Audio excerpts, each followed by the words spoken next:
Vidhammer Fantasy. Welcome back to Vidhammer. I'm Spudlow, and this video is the third round matchup of the 2,150 point Skaven list that I've been using. If you missed the second round, go ahead and check it out here. Also head over to our main channel if you feel like it. This round is a rat brawl, Skaven versus Skaven. I've already made a traditional Vidhammer report on this battle, but this time I'll be coming at it from a different angle. And I'll also be letting you know my thoughts on the army list once everything's said and done. So here is the final round. This time we've got a battle line variation. The only difference is that there will be an eclipse on a random turn. During the eclipse, you basically have zero visibility. There's no charging, shooting, or spellcasting on a unit other than the one the caster is in. He wins board edge and sets up on the left, starting with a slave block. I go for my clan rats towards the center. This has been my common first play. Lets me see a little more of his side before I have to deploy my strengths. He puts down more slaves, so I say heck with it and put mine down. He goes for his clan rats. He's got 50 with a warp fire thrower. I know these things can be nasty, but they can't move and shoot or fire into a combat unless it's only his slaves, so I figure it'll probably only get one shot off, and that shouldn't be too bad.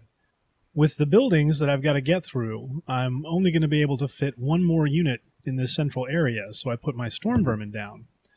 I know it's going to have the BSB in it, so I can't put the plague monks here without fear of some unit collapsing for being too far away. I could have put my BSB with the clan rats and given them the Skaven brew buff, but given the qualities in the matchup, I wanted one unit with a significant advantage rather than two units with a small one. He puts down his hell pit. I figure my rat ogres are the best chance I've gotten taking that thing out, so I put them down opposite, which works out well since now I can put my warlord and BSB in the storm vermin and still be in range of everyone except for the plague monks, but they don't need it.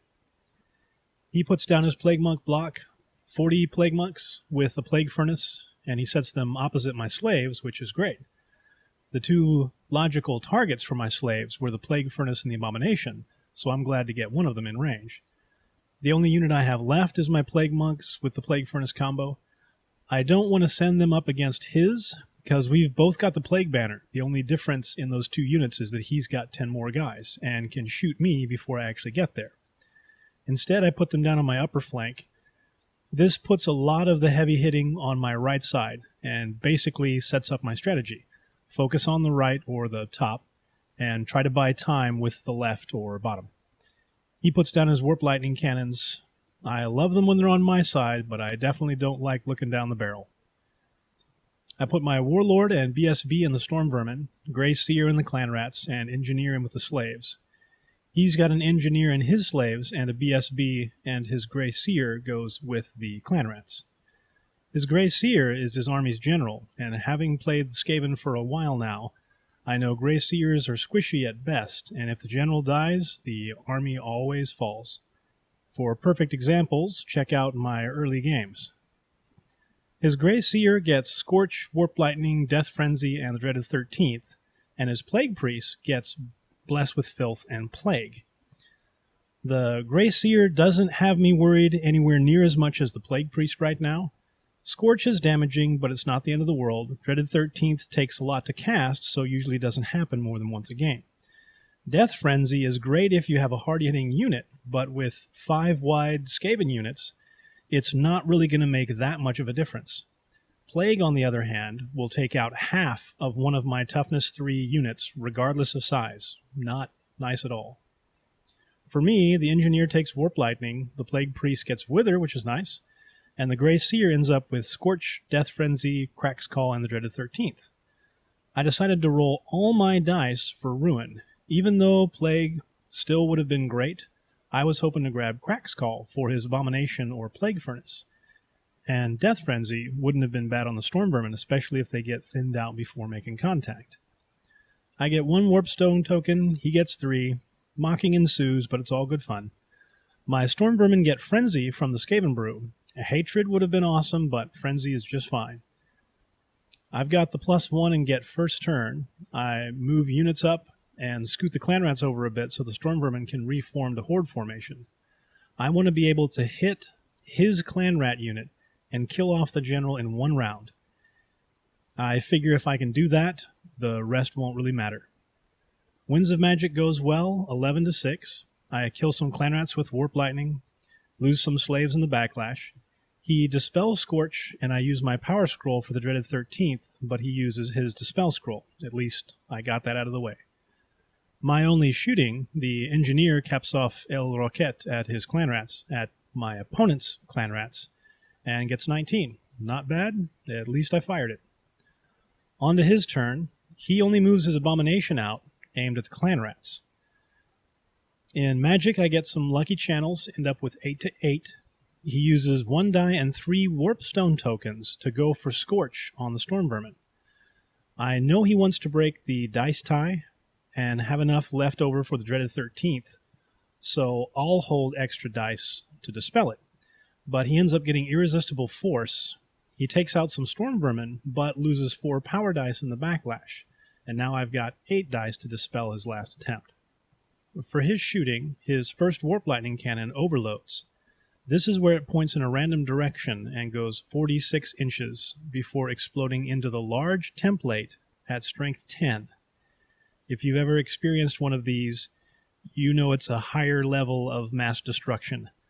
But in this case, it just fires off the board.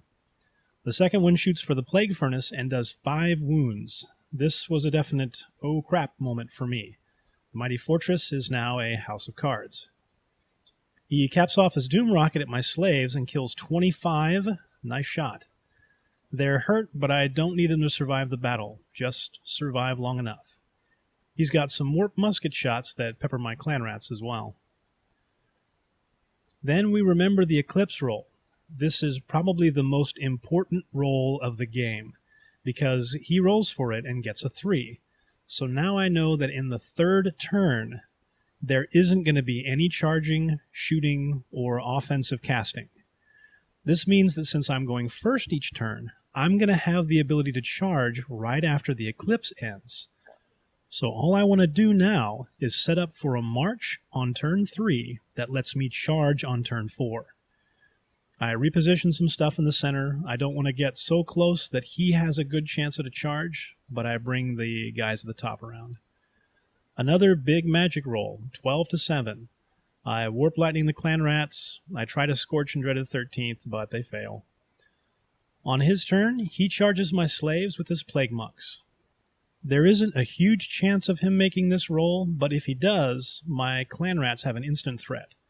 Since my slaves are just above 25% remaining, I go ahead and flee, since he doesn't have anything within range of a redirect. Surprisingly, he turns his A-bomb about and slams into my rat ogres. I'm thinking that's far better than having it tie up my storm vermin for a turn. For magic, he's got 5-4. He goes for plague on my clan rats, and I use my scroll. I still want to get 1 round of magic when the eclipse is gone. After that, I'm hoping it doesn't matter. In shooting, the cannons hit the clan rats and take some out, and the muskets pepper the storm vermin again. In the combat that I was so eagerly anticipating, thinking that the rat ogres have got a good handle on this, the rat ogres are able to put 5 wounds on the abomination, but they take 11. I knew they were going to get hurt, so I wasn't thinking it was too bad. I've still got 1 complete rank, so I stay steadfast and they hold. Turn 3, Eclipse starts. The slaves rally. I march up the big guns, start moving the clan rats out of the way. I do a cheat move here that I still hate myself for. I rally the slaves, move all my units around, then I move the slaves. Granted, since he wouldn't have been able to charge on his turn, it wasn't a game-altering mistake, but still, shouldn't have happened. Winds of Magic didn't matter. Thanks to the eclipse, the only thing I could have cast was Death Frenzy on my clan rats. No thanks. Back to combat. This is the painful part. I only get a couple of wounds, and they both get saved. He kills enough to get rid of my rank. I lose steadfast and get trampled.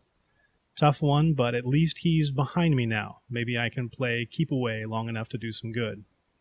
His turn. Eclipse is still going on. The Abomination and Plague Monks move in, and the Warp Fire Thrower moves out front to take the charge. For his magic, he puts Bless with Filth on the Plague Monks and doesn't bother with any of the rest. Turn 4, the eclipse is over, and now I can let the dogs loose, or let the rats loose. I charge the Warp Fire Thrower, who stands and shoots and blows himself up. Since I don't have a target anymore, I fail the charge, but the Plague Monks get off a charge on the slaves. I move my slaves up to redirect the charge from his furnace. I just want to keep them away from the Grey Seer as long as possible. I move my engineer out, though. I don't care if the slaves die. The engineer is worth more points than they are, and now he's got another target for his spells. I get another big round of magic, 12 versus 6. I focus on the clan rats again, Warp Lightning, an Irresistible Scorch, and an attempt at Dreaded 13th, but it fails. But he's down to 9 guys, so he doesn't have a supporting rank, so no strength and numbers bonus, and the clan rats fail their leadership and run. This is huge, since they can only rally on Snake Eyes because they're below 25%. I've got to assume they're not going to rally. For combat, I have the Plague Monks use their Plague Banner. I should have saved this, actually. I know I really wanted to burn them down, but I was going to win the combat anyways. It didn't matter by how much. With the general fleeing, even though the slaves are steadfast, they still need to roll Snake Eyes. They explode, do some wounds, and I overrun into the first cannon.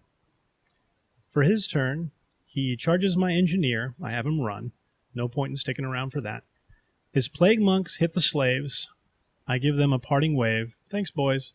Then the Abomination makes the distance on the clan rats.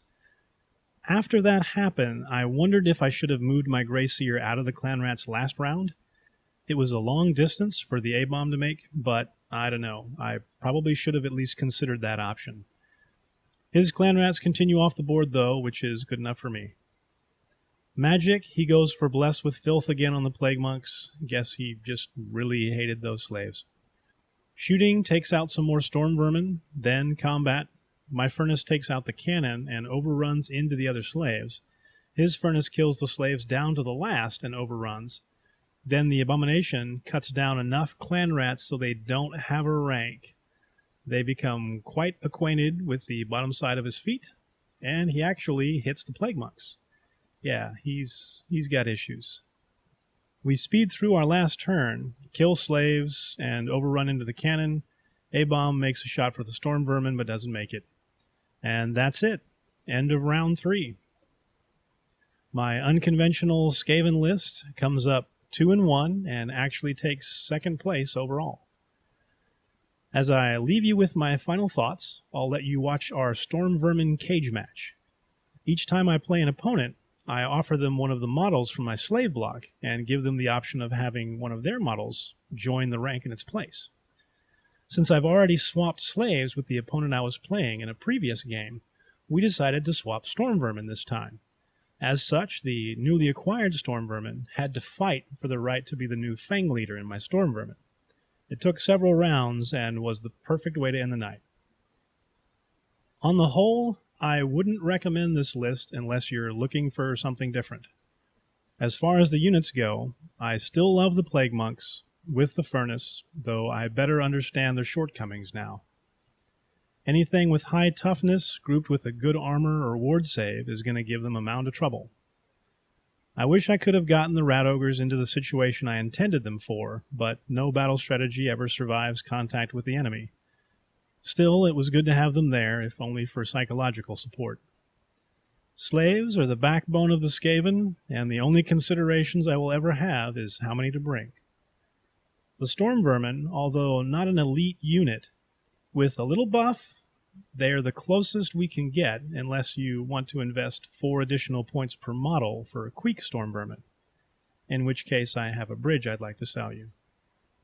In regards to the Warlord, though I do like having something other than my Grey Seer for the General to combat the numerous times I have mine sucked into the Void, I'm not sure if a fully equipped Warlord is really worth the point cost. The only thing I am sure of is that the next list will be ripe with its own characteristics. But that is another story.